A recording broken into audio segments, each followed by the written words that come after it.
Welcome back to another edition of Let's Talk About It. And on today's show, we're going to be talking about security awareness training. Take it away, James. Security awareness training. What is it? So you guys might have noticed, first of all, that we've changed studios. We're in a different place now than our first set of videos. We're going through a series now of cybersecurity awareness kind of training in general, talking about all the products that are related to that, how we can protect our customers, how that relates to cyber insurance, things like that. So in this edition, we're talking about security awareness training, which is basically a way of testing your users to see if they actually know what's out there, what could possibly be causing them grief, and things that they should and should not click on. So, everybody talks about let's train our users better. There's very few tools out there that do this well, in our opinion, right? There's a few that do this. It's kind of a fairly new category, Agreed. and we utilize it with a lot of our clients, and I think it's a really important part of cybersecurity. Because unfortunately, and this is no offense to anyone, but the user is probably We the call this a weakest code link. 8, right? 8 inches from the keyboard is the trouble. That's right. Just insulted like half of our Unless you sit audience, really close to your desk, Yeah, right. then it could That's a be. code 4, maybe. Yeah. Yeah. So it is a very important part of cybersecurity, Yeah. and I'll say probably overlooked by a lot of companies. Agreed. Yeah. And it's the pricing on it is it's very inexpensive, especially for the value that it brings to Yeah. the company. I mean, it's a bit of an easy sale if we were honest, right? Because we're coming to Mr. Business Owner saying, listen, we're going to test your people with a special software that's going to track everything that's going on. It's going to test them. It's going to see how they're doing. Are they learning? Are they not clicking on things they shouldn't? I believe it even sends prompts to make phone calls, like, the nefarious Microsoft, we need to help you. You got to call Right. us and let us connect to your machine and dig around. So all of these things, as you say, no offense to anyone, but the Are you majority. saying don't let them Don't let connect to? Microsoft call you. No, Just a minute here. I'm just going to disconnect. yeah. So, the point being that, unfortunately, the majority of what we see as infiltrations are caused by the people themselves, clicking on links, giving their 365 credentials away. Some of these emails are very, very well crafted. I've seen a bunch of them that were like, oh, wow, this will be a good one. Somebody's going to get caught by this. It's not like it used Yeah. to be. Yeah. I mean, it used to be much easier to spot. Agreed. Now, like we'll see emails that use the logos and everything, Yeah. so it appears to be a valid email, Yeah. and it's very easy for even the smartest user to get caught. I think we'll do a video at some point on all the different ways you can try to spy what's happening in an email to see that it's from a bad actor, but in general, they're getting really good at it. There's some that come from banks, some that come from these courier companies. And Absolutely. they look really legit. Some of them are coming from people that work in your office. So this is the thing that, we'll probably go into in another segment. I know you've sent me one Yeah. before. I didn't get caught on it. Yeah, no, I don't know. So anyway, the general gist is that we're going to get a subscription to this software that tests your people. That's the main goal. The price, as you said, is pretty reasonable, but the return on investment, I think, is huge, because I mean, really, if somebody clicked on something, let's say they got their entire 365 tenant corrupted or encrypted, I mean, how much would that cost to remediate? How much would we have to charge them to spend time to fix all that? It's a huge cost, and I mean, not only that, I mean, you could end up with ransomware or anything like that. So the big thing, everybody knows, obviously, don't click on the bad links, but what's a bad link? How do you spot them? Agreed. How do you spot a bad email? And that's what security awareness training is all about. It's very real. It sends well, They get emails, test right? They'll get an actual. yeah, it sends test emails to you with what looks to be valid or could be valid, and if you see that it isn't a valid email, there's a little button that you click to respond to that it isn't a valid So email. you could actually click saying this is a phishing attempt, or this Yeah, is something. there's a phishing button that you click on to say that it is a phishing Is this what attempt. you do on Sundays, or is this a different kind of phishing? Yeah. There's no water No involved. water involved? Okay. So in this case, when you do that, if you select that it is a phishing attempt, then that goes back and gets tabulated.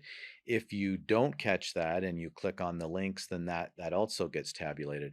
And the idea is not to be negative and yell at the user for That's a doing good that. point, right? We're not It, pointing fingers. We really no, want to not at teach all. you what to look for. It really is, educating the users on the proper things to look Yeah. for in an email, and even the system that we use, it actually points that out when you do get caught in a phish.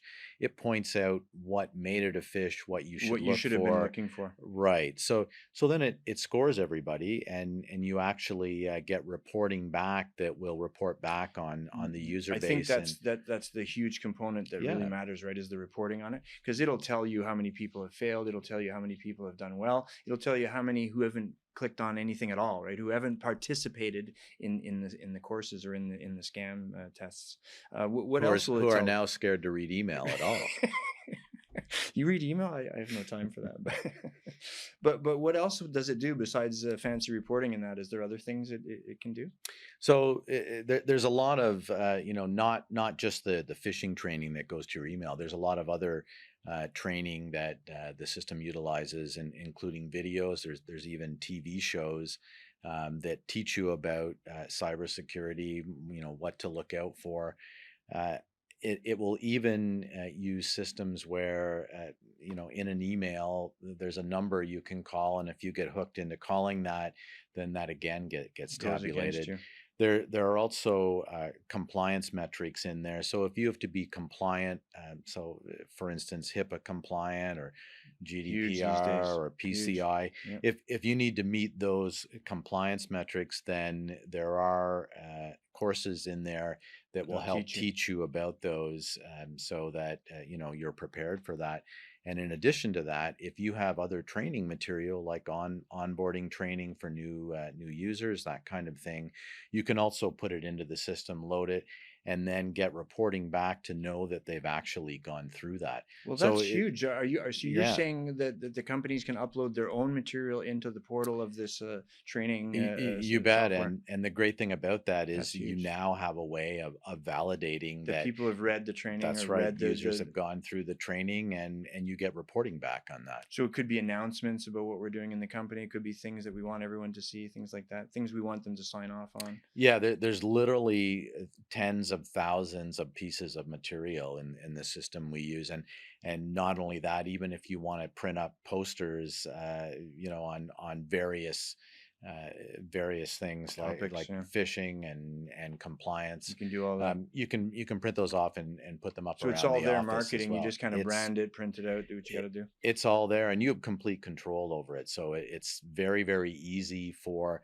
somebody internal to manage it and review it. And typically, is it the company themselves managing all this, or is it us as their IT firm that's going to manage that? Or Generally, it's somebody within the company. I mean, we can manage it for them if that's what they prefer, but it is very easy better for that someone's someone. kind of designated as the Yeah, security officer, get them to that make sure the that's tests are right. being done and bug That's people, right. because we don't really want to be harping away on their people, right? We want No, them to kind of give their own people grief and but it's also affordable, even for the smallest company. well, that would be the It's next very question. Are affordable. you paying per company? Are you paying per seat? How does that work for the You owner? pay per seat, Okay. and that's the way it works. But it's very low cost. It's affordable by everyone, and you can measure your results by the fact that if once you've started the training, you can see where people are going when you Yeah. look at their report cards. Yeah. So it reduces your chances of having that malware attack uh, substantially. Well, So changes the game, and it may even impact what you pay for cybersecurity insurance. that's a good point. Yeah, we'll be doing a segment on insurance specifically and the things you need to know about to get it. But I think that kind of wraps up our session for today. How important it is for you to, as the business owner, to be implementing security awareness training for your staff. It's huge now, and it's not at that point yet where we're forcing people, but it's No. kind of like you really need to be doing this, and the same with all the other cybersecurity products and systems we're implementing. This is going to bring you a lot farther along in your security, clearance, let's say, or your security awareness. So thanks for joining us today. We hope we brought some value to you on this topic. Not a lot of people are talking about it yet, but we think it's pretty important. So we hope to see you next time on Let's Talk About It. Don't forget to subscribe and put your questions and Click comments below. Yeah, we'd love to get your feedback. Thanks again. Bye.